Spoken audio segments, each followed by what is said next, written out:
answer? Or do you want the long answer? How about you guys both? Okay, short answer, Mike and Ike's. Junior mints, man. Junior mints? Junior mints. No, Mike and Ike's. Mike and Ike's? Mike and Ike's. Okay. Long answer, Skittles. Skittles, man. Skittles. Taste the because, rainbow. I mean, we kind of leave an aftertaste that's kind of a blessing and a curse. You can't really get our songs out of your head. You know that Skittles phlegm that you get? Yeah, no, I know. That's, yeah, you know where I'm coming That's from us. right here. That's us. That's us. We're the Skittles phlegm. Yeah. We are the Skittles phlegm. It's best if you chase it with some Pepsi. The Pepsi Skittles is... Yeah. Is that good for the All right, vocal and- That's cords? rock and roll right there.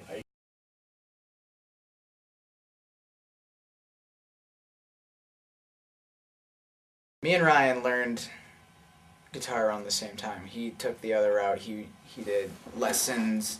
He rented his first bass. He actually had a pretty decent PV bass. It wasn't great, but so that's the route he took. He went the whole music theory route, and I just went to whatever sounded great. And so we started writing little ditties here and there. It mainly started out with me just playing little easy songs while we were in another band called Entropy. I was actually the drummer. I picked up the drums too, and we were really bad. We were watered down Nirvana ripoff. It was really awful. So I started writing all these songs, and we would practice these songs after we were done at the Entropy practice. Our lead singer, Andrew Wolf, would hop onto the drums, and then I would take his guitar, and we would play whatever song of the week that I was writing, because I was just writing. At the very beginning, I was very prolific, so I would just write, and they were all just garbage, but at least I had this body of work that if we wanted to, we could start a band with that, because they were totally different than what we were doing in Entropy at the time. They were poppy, they actually had quite a few lyrics, which is, if you look at Apparently Nothing's early stuff, they're about 4 lines per song, which was weird, because I would start out with all these lyrics, and then they would eventually be wiped out completely, just because I can't remember enough lyrics when I'm playing. But we would eventually, Entropy broke up, and we eventually found a drummer. Aaron IM'd me online once. He instant messaged me, and because one of my friends referred me to him. I had never met him, and he just said, "Do you want to practice?" And I was like, I don't know you guys. I've heard of your band. We were called Ambithium at that time. And I was like, sure, I'll come over, I'll jam, we'll see what's going on. And I did, and there was probably a period of like a week or two where they were really feeling out like whether they liked my personality, whether I fit the music, whether my playing style did. And I never got kicked out. We added Jim in the mix. We had another guitarist at the time, but that just wasn't working out. So we added Jim into the mix, and yeah, we finally had some chemistry. I think when I joined the band, we were kind of excited about how Aaron was big into like Radiohead and really atmospheric poppy stuff, and I was kind of a metalhead. We thought that if we could reconcile those influences, we could make something pretty cool, and I think we have. I don't think it was anything ever that was really magical. There was no moment where we kind of looked at each other and said, "Oh my God, this is it." But we found 4 people who were serious about being in a band together, which was kind of hard to do at the time. And we kind of just took it from there. We started writing songs, started playing gigs, and that's kind of how it went.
sometimes during, well, not always during solos.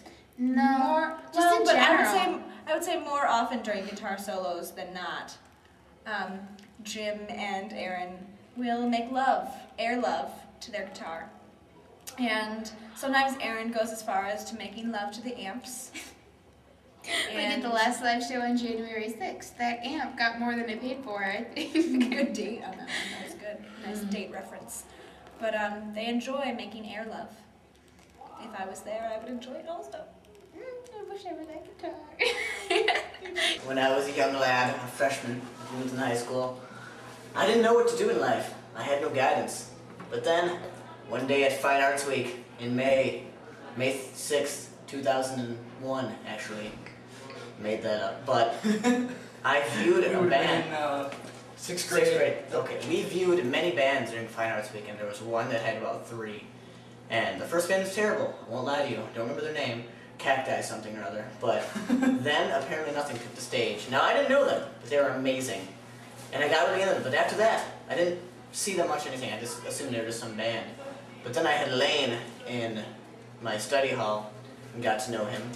And then we started going to shows, and then we both befriended them. And I think out of about 3 years of shows, we've only missed 3 or 4. We rarely miss shows. Not even. We've basically been to every show. We're getting to be as popular as a band. I think they're jealous. Yeah. Shh. Quiet. Anyway, don't tell them that. Yeah. We're gonna play and butcher a Christmas song right now. It's called